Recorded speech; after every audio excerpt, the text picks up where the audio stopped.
Olá, meu querido irmão, minha querida irmã, você que está nos acompanhando. Vamos lá para mais um culto online. É a maneira que Deus nos reservou para podermos celebrar o nome dele, celebrarmos juntos através das redes sociais. Se você conhece alguém que quer participar conosco, manda o link para essa pessoa. Tenho plena convicção de que essa pessoa vai ser abençoada também.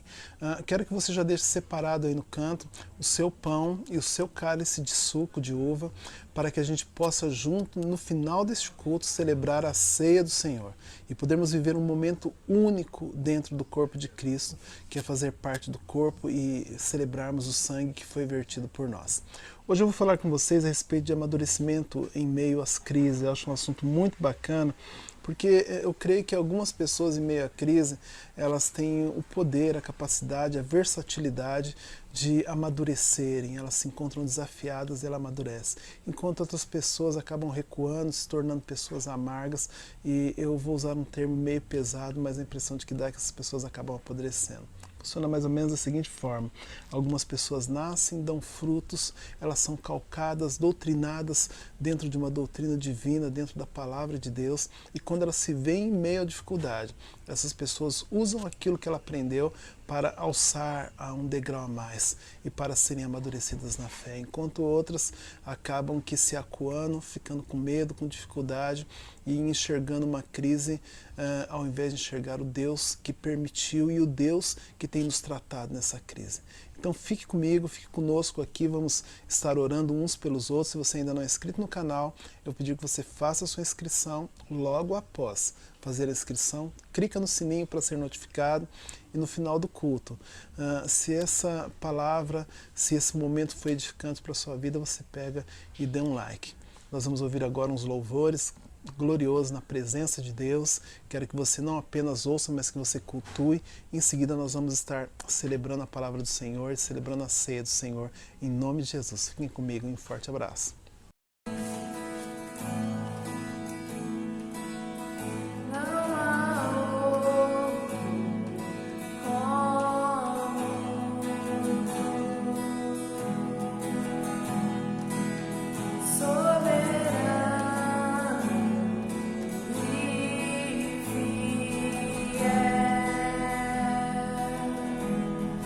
Não há outro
Ao meu ver, uma pessoa que expressa um amadurecimento precoce, muito importante, nos textos do Antigo Testamento, foi um pequeno jovem, um jovem de estatura mediana, chamado Davi. Até então, ele era um pequeno pastor de ovelhas e eu não quero tratá-lo neste momento ainda como rei, porque havia um outro rei no lugar dele. Nós poderíamos falar sobre José, poderíamos falar sobre Jeremias, outras pessoas que em idade tenra também passaram por um processo de amadurecimento. O próprio Jesus é exemplo claro disso, né? Mas eu quero falar especificamente sobre Davi, porque eu acredito que o texto onde Davi trabalha o processo da ascensão dele derrotando Golias nos ensina muito diante do momento que nós estamos vivendo sobre maturidade cristã. Os textos de 1 Samuel 17, já a partir do versículo 4, dizem o seguinte: um homem chamado Golias, da cidade de Gate, saiu do acampamento filisteu para desafiar os israelitas. Ele tinha quase 3 metros de altura e usava um capacete de bronze e uma armadura também de bronze, que pesava uns 60 quilos. As pernas estavam protegidas por caneleiras de bronze e ele carregava nos ombros um dardo também de bronze. A lança dele era enorme, muito grossa e pesada. A ponta era de ferro e pesava mais ou menos 7 quilos. Na frente dele ia um soldado carregando seu escudo. Golias veio, parou, gritou aos israelitas: por que é que vocês estão aí em posição de combate? Eu sou filisteu e vocês são escravos de Saul. Escolha um dos homens para lutar comigo. Se ele vencer e me matar, nós seremos escravos de vocês. Mas se eu vencer e matá-lo, vocês serão nossos escravos. Eu desafio agora o exército israelita: mandem alguém para lutar comigo. 1 Samuel 17, 4 a 10. O desafio de Golias era algo amedrontador, era algo terrível, era algo que expressava medo, era algo imponente, não tem como nós dizermos que não era algo imponente. E não me parece que ele estava chamando uma criança para a luta. Me parece que ele estava chamando um soldado maduro para lutar com ele. Aliás, era hábito daquele povo, para que não se derramasse muito sangue, lutar 2 soldados, os seus principais soldados, e após essa luta estava decidido quem tinha perdido a guerra ou quem tinha ganho a guerra. Os relatos dizem que quando Saul e os seus soldados ouviram isso, ficaram apavorados. Era realmente um momento crítico do povo de Deus. Era um momento onde olhar para um lado e para o outro e não ver solução. É provável que o silêncio tenha pairado no meio daquele povo. Um olhava para o outro, a responsabilidade do rei cada vez mais pesava diante daquele momento, mas a situação não durou muito tempo. Porque um jovem chamado Davi, que tinha ido levar alimentação para os seus irmãos, alimento no campo de guerra, ele se levanta, e o interessante é que esse jovem, ele ousa a mostrar a maturidade de um jovem em meio a uma guerra, e ele não tinha atributos para isso. É interessante que Davi, ele era, só para vocês conhecerem um pouco a história, ele era filho de Jessé, do povoado de Efratá, que ficava perto de Belém, de Judá. Jessé tinha 8 filhos. No tempo em que Saul era rei, Jessé estava bem idoso. Os seus 3 filhos mais velhos tinham ido com Saul para a guerra. Parece-me que Davi era o derradeiro. Ele não era um dos mais velhos. Ele não expressava maturidade suficiente para poder enfrentar uma guerra. Aquela guerra não era para homens como Davi, não era para pessoas como Davi, não era para, vamos dizer assim, jovenzinhos, eram para homens mais experientes na batalha. E a narrativa, ela mostra com clareza que ele não era o mais maduro, e sim os seus 3 irmãos que foram para a guerra. Mas Davi resolveu encarar a situação com uma maturidade que nenhum dos outros soldados haviam encarado. Algumas pessoas podem citar isso como coragem, mas eu prefiro ver com maturidade, como olhar para frente, como enxergar a razão das coisas, como enxergar Deus diante dos desafios e enxergar oportunidades diante das adversidades. O texto diz o seguinte, que Davi perguntou aos soldados que estavam perto dele: o que ganhará o homem que matar esse filisteu e livrar Israel desta vergonha? Afinal de contas, quem é esse filisteu pagão para desafiar o exército de Deus vivo? Aí eles lhe contaram o que ganharia quem matasse Golias. Eliabe, o irmão mais velho de Davi, ouviu conversando com os soldados, então ficou zangado com ele e disse: o que é que você está fazendo aqui? Quem é que está tomando conta das suas ovelhas no deserto? Seu convencido, você veio aqui só para ver a batalha. O que foi que eu fiz agora? Perguntou Davi. Será que não posso nem fazer uma pergunta? Então Davi fez a mesma pergunta a outro soldado e ouviu a mesma resposta. Alguns soldados ouviram o que Davi tinha dito e contaram a Saul. Então ele mandou chamar Davi e Davi chegou diante do rei Saul. É interessante porque não era toda pessoa que ia diante do rei.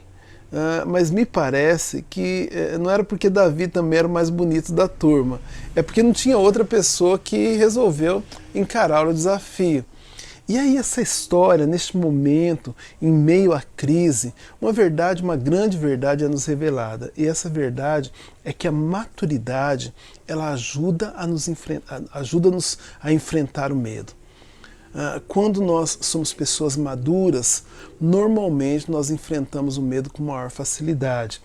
Davi chegou e disse a Saul: meu senhor, ninguém deve ficar com medo desse filisteu, eu vou lutar com ele. Parece cômico, né? Algumas pessoas assim acharam. Mas se nós formos analisar bem na nossa vida, nós vamos ver que desde criança é natural nós procurarmos uma pessoa madura para enfrentar os nossos medos e as nossas crises. É bem comum isso. Em nosso pensamento, as pessoas mais maduras, elas têm o poder de nos ajudarem nas horas de dificuldade, nos livrarem de situações difíceis. E assim, o argumento de Davi não me parece um argumento de adolescente descabeçado. Me parece o argumento de uma pessoa madura que estava enfrentando o medo de frente, independente de como que ele estava vindo vestido. Ele olhou para toda aquela crise, olhou para aquele soldado, que com certeza tinha muito mais atributos para vencer qualquer homem do exército de Israel do que ele, e olhou para aquele soldado, para aquela situação e falou assim: opa, pera lá, tem alguma coisa de errado aqui. Como que pode uma coisa dessa? O exército do Deus vivo pedindo clemência ou correndo de um incircunciso? É interessante as palavras de Davi, porque elas nos fazem ver que em momentos de crise, em conflitos, normalmente nós somos desafiados. Normalmente existem desafios, normalmente nós somos afrontados.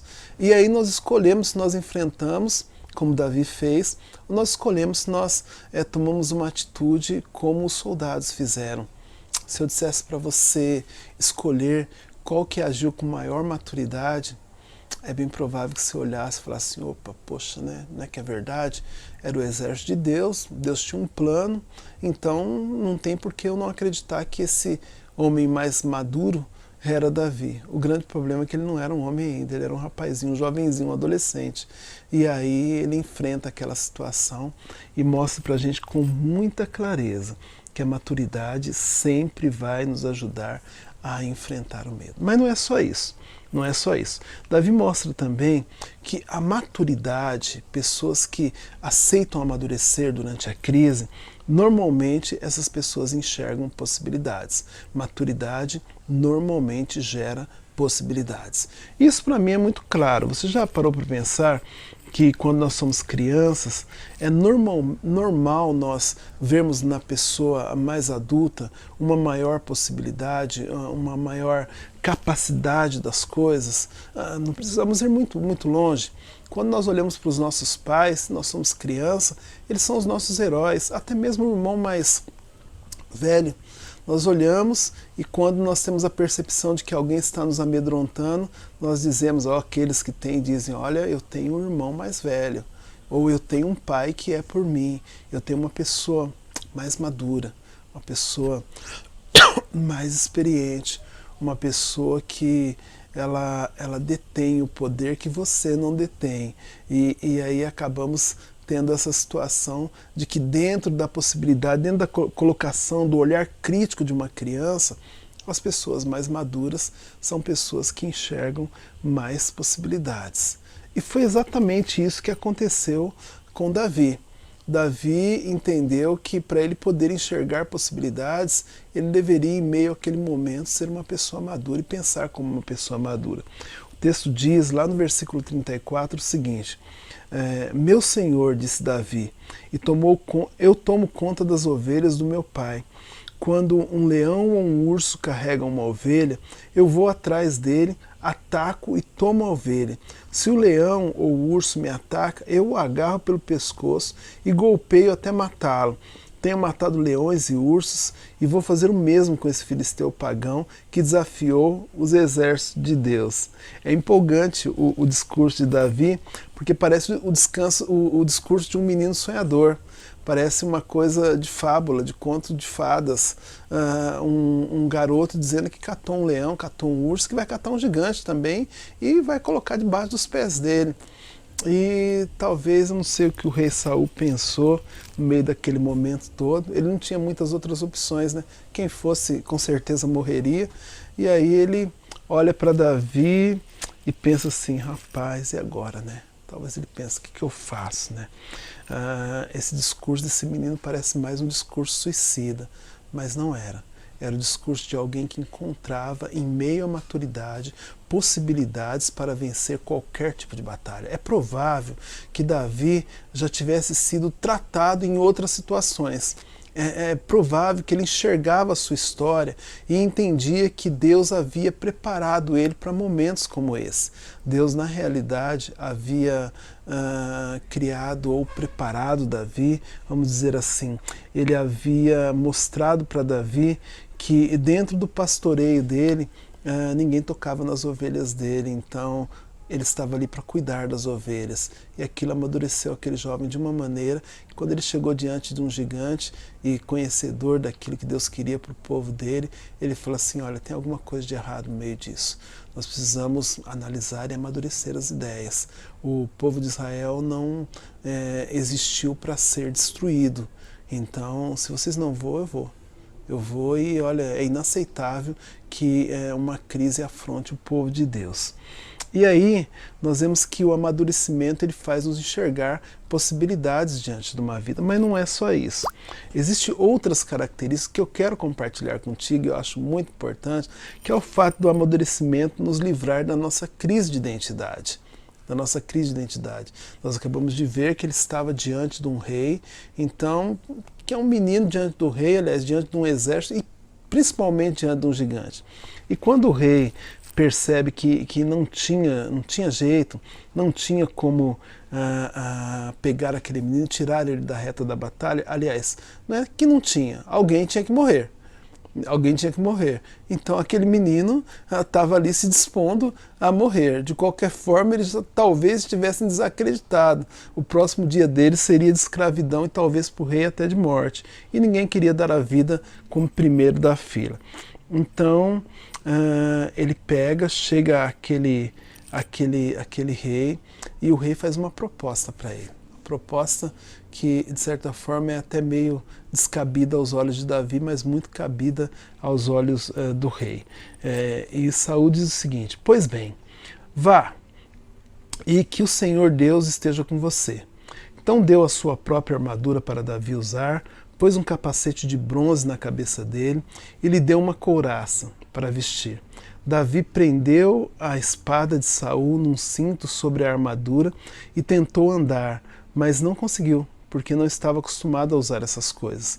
Aí disse a Saul: não consigo andar com tudo isso, pois eu não estou acostumado. Então Davi tirou tudo, pegou seu bastão, escolheu 5 pedras lisas no ribeirão e pôs na sua sacola. Pegou também a sua funda e saiu para enfrentar o gigante.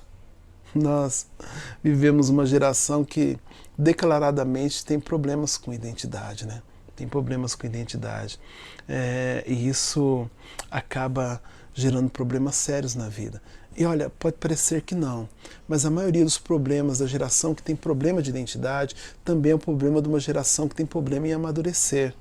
Elas crescem, elas se posicionam em determinado momento da vida e depois não querem sair desse momento da vida. Nós podemos observar, e eu não quero ser crítico, mas que muitas vezes Pessoas não amadurecem e acabam entregando a própria vida. Eu não estou falando apenas de adolescentes, ou de jovens, ou de crianças. Eu estou dizendo de adultos que não têm uma identidade. Então, tudo aquilo que chama atenção acaba levando essa pessoa para um lado, para o outro. Toda a armadura de rei é muito sedutora para esse tipo de pessoa. Porém, eu quero perguntar para você, se Davi estivesse usando a armadura do rei, você acha mesmo que ele conseguiria até mesmo atirar uma pedra? Atirar uma pedra? Momentos de crise, normalmente, são desafiadores em nos dizer que nós podemos ser outra coisa que nós não somos quando Deus já escolheu-nos para ser determinada coisa. Nós somos a igreja de Jesus. Nós temos uma identidade muito firme, forte e prevalecente nessa terra. Então, quando nós somos chamados para lutar a luta que Deus tem nos chamado para lutar, nós temos que reconhecer quem nós somos. E quais são os planos de Deus para nós? Qual é a promessa de Deus para a igreja dele? Se eu faço parte, até onde que eu vou chegar? Foi exatamente isso que Davi acreditou. Ele olha diante da crise e ele diz assim, não sou um Davi vestido de rei que vou conseguir vencer essa crise. Eu não sou o Davi vestido de um ou outro com a característica X ou Y que vai vencer essa guerra. Eu sou aquele que Deus escolheu, eu sou quem eu sou e aquilo que a Bíblia diz que eu sou. Isso pode parecer irrelevante para você, mas isso faz com que nós tenhamos forças para lutar quando nós acreditamos que Deus nos escolheu para este momento, para essa missão, para essa obra, exatamente para o momento qual nós estamos vivendo. Quando nós reconhecemos que Ele escolheu esse momento para nós, por mais sofrido que esse momento pareça ser, Deus nos escolheu para estarmos aqui agora, para enfrentarmos essa crise agora e para sermos mais que vencedores neste exato momento. E você pode glorificar a Deus, porque essa é a realidade da nossa vida. Mas não é só isso. Eu ainda quero caminhar um pouco mais com vocês, dizendo que em momentos de crise, a maturidade de um crente, de um cristão convicto, ela expressa a sua crença diante dos desafios da vida. Ou melhor dizendo, ela está em expressar a sua crença diante dos momentos da vida. Então, quando o rei trabalha o processo ali com Davi, ele fala com Davi, ele tenta argumentar com Davi, ele tenta falar alguma coisa, Davi vê que não tem jeito e aí ele vai para a guerra, E ali ele se depara com um gigante numa situação terrível. Normalmente, pessoas mais maduras sabem o que é convicção de fé, independente da sua crença religiosa. Mas pessoas mais maduras sabem o que a convicção de fé tem a ver com a vitória nos momentos de crise. Eu não sei se já aconteceu com você, mas normalmente, quando criança ou quando jovens, e talvez até quando muito adultos, nós estamos com algum problema e procuramos nosso pai ou nossa mãe para argumentar com eles ou para pedir conselho. Uma frase que acontece muito é aquela assim: tenha fé, meu filho, tudo vai dar certo. Certo. No final, tudo vai dar certo. Isso não são palavras ou expressões de alguém que tem poder sobre as pedras, mas alguém que conhece o ciclo da vida e que existe alguém que tem poder sobre as pedras e que andar no caminho certo não vai nos levar a lugares errados. Que fazer aquilo que é bom são coisas que podem machucar, mas que nos fazem aproximar de Deus. E aí, quando Davi se depara com o gigante, vou voltar lá para a história, acontece um fato muito interessante, porque a crença de Davi, a maturidade na crença, a fé de um crente que ele é maduro, fez total diferença na vida dele. O texto diz o seguinte: Golias, o filisteu, começou a caminhar na direção de Davi. O ajudante, que carregava suas armas, ia na frente. Quando chegou perto de Davi, Golias olhou bem para ele e começou a caçoar, porque Davi não passava de um rapaz bonito e de boa aparência. Aí disse a Davi: para que esse bastão? Você pensa que eu sou algum cachorro? E em seguida rogou a maldição dos seus deuses sobre Davi e o desafiou, dizendo: venha que eu te darei o seu corpo para que as aves e os animais comam, para eles comerem. Naquele momento, todos os medos de Davi foram expostos na sua cara. Foram expostos diante dele. Ele realmente era fraco. Ele realmente era pequeno, ele realmente era incapaz, ele realmente estava inabilitado para fazer tal feitio. Na realidade, Davi era insuficiente para aquilo. E aí a gente pergunta assim, na concepção de um filho que é uma criança, o que ela faria diante disso? É bem provável que ela corresse para os braços do pai. Mas na concepção dessa mesma criança, o que o seu pai faria? Qual que seria a reação do seu pai? Imaginando que o seu pai fosse uma pessoa mais experiente, mais madura. Em terceiro lugar, o que é que Davi fez? Qual que foi a reação de Davi diante daquela situação? Davi fez o que uma pessoa madura na fé ela faz. Ela enxergou que a maturidade nos faz enxergar aonde o poder habita. Quem detém o poder naquele momento? Foi exatamente isso que Davi fez. Ele olhou ao seu redor, olhou para o gigante, olhou para si próprio e se sentiu incapaz, provavelmente se sentiu incapaz, mas ele olhou para quem era capaz. Ele olhou para o seu Deus, ele olhou para o seu Deus. E enquanto Golias rogava praga sobre a vida dele, olha só o que Davi falou. Preste bem atenção. Davi respondeu: você vem contra mim com espadas e lanças, lança e dardo, mas eu vou contra você em nome do Senhor, Todo-Poderoso, o Deus dos exércitos israelitas que você desafiou. Davi não coloca ele mesmo próprio na reta, ele está falando, você está desafiando alguém muito maior que eu. Hoje mesmo o Senhor Deus entregará você nas minhas mãos.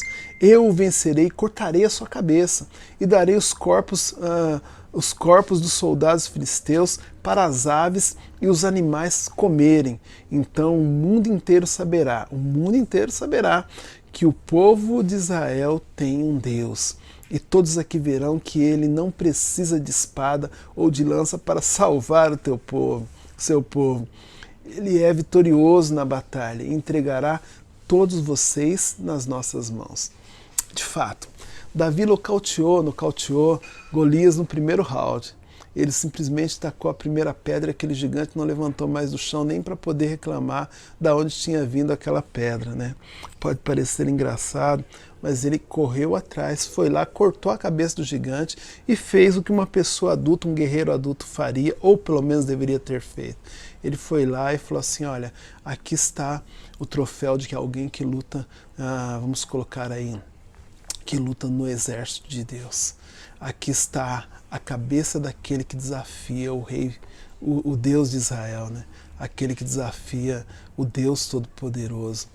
E eu não sei assim, né? Mas nesse momento eu olho, parece que é uma carnificina terrível, né? Mas eu consigo olhar para tudo isso e perguntar assim, como é que ficou a cara dos soldados que correram de Golias? Como é que ficou a cara do rei, né?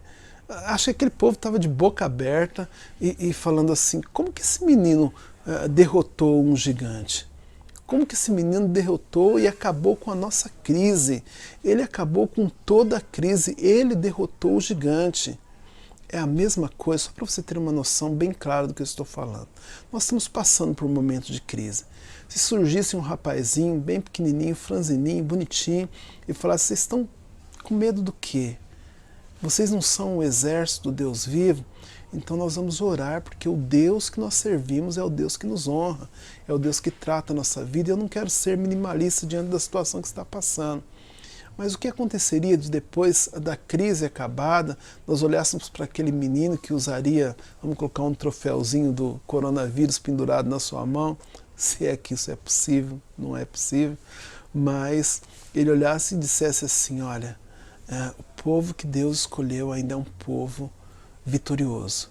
Independente se ele passa pelo vale da sombra e da morte, o Deus dele está com ele. O Deus dele está com ele. Nós estamos vivendo um momento em que nós precisamos crer nisso com muita veemência, com muita certeza.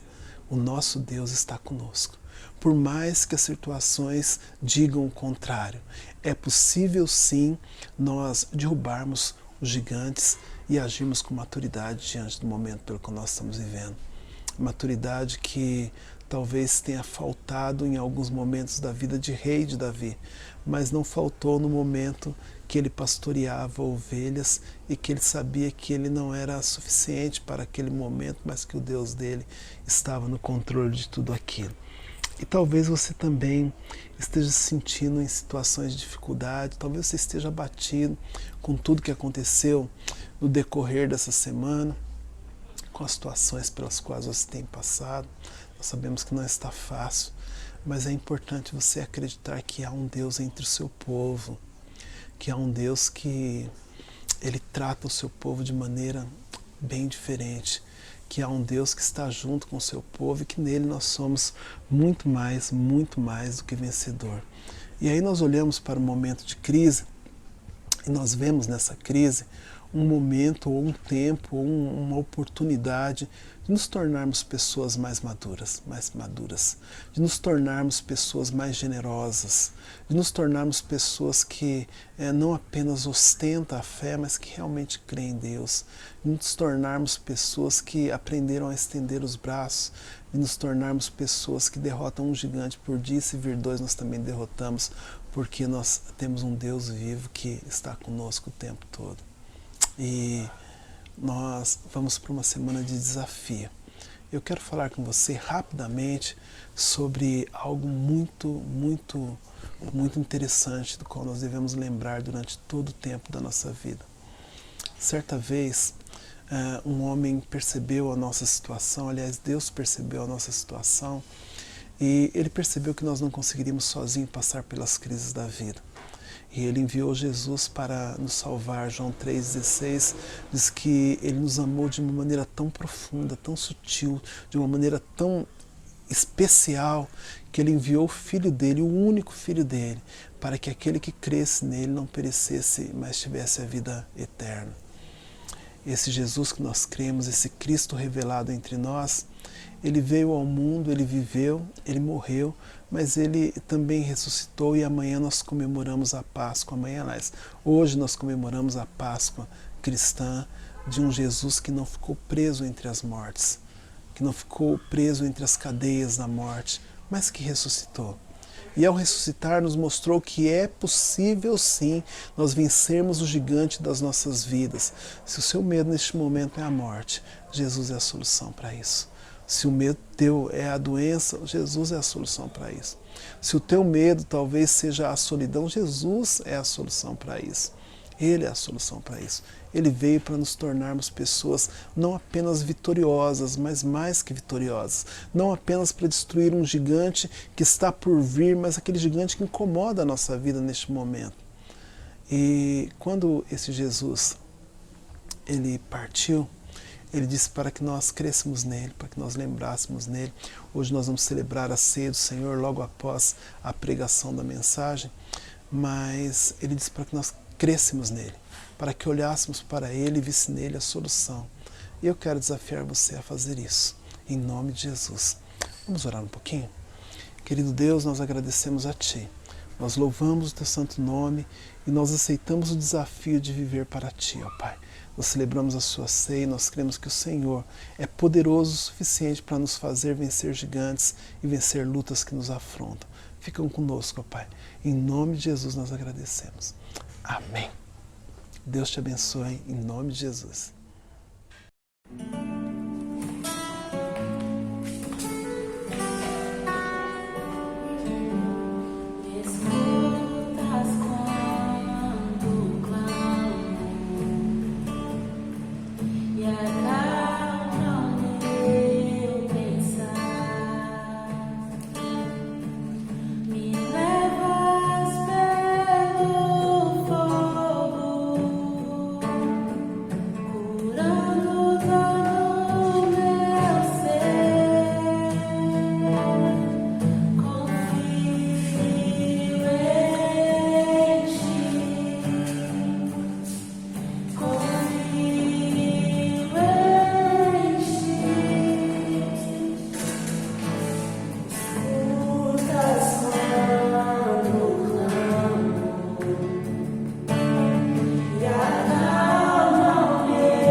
Bom, meus irmãos, como eu falei no começo do culto, hoje nós vamos celebrar a ceia do Senhor. É um momento muito específico para a gente, porque nós não podemos fazer isso de forma presencial, mas eu creio que Deus tem tocado na sua vida e vai te abençoar neste momento, e poder participar dessa forma tão peculiar do corpo e do sangue de Jesus.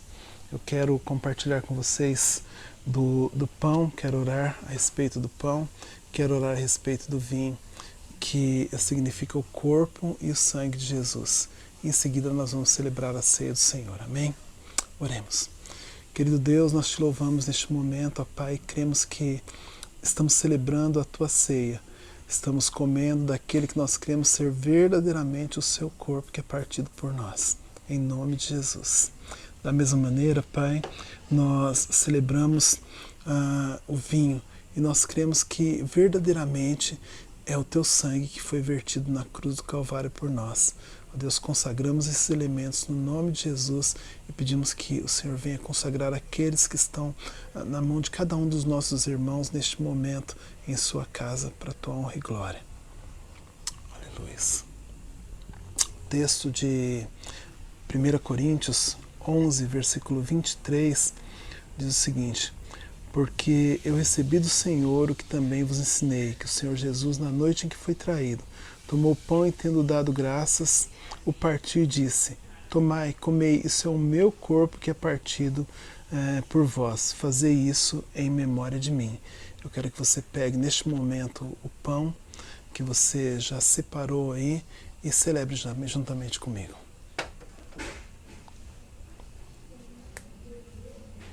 Aleluia. Comamos todos.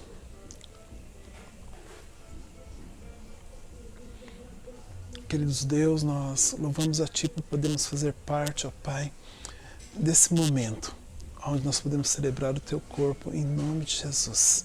Nós te agradecemos, ó Pai. Aleluia.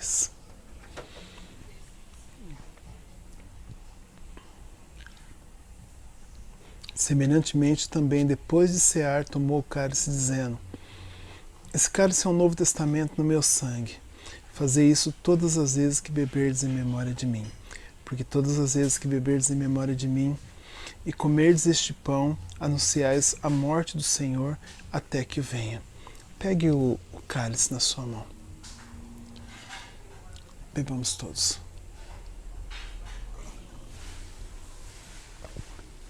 Querido Deus, nós louvamos a Ti, ó Pai, neste momento. E agradecemos pela vida de cada irmão que está celebrando a ceia conosco neste momento. Que o Seu nome seja glorificado, ó Pai, na vida desse irmão. Em nome de Jesus. Amém. Que o Senhor venha te abençoar. Que o Senhor te guarde. E que o Senhor faça resplandecer sobre ti o rosto dele, tenha misericórdia de ti e te dê a paz. No nome de Jesus. Amém.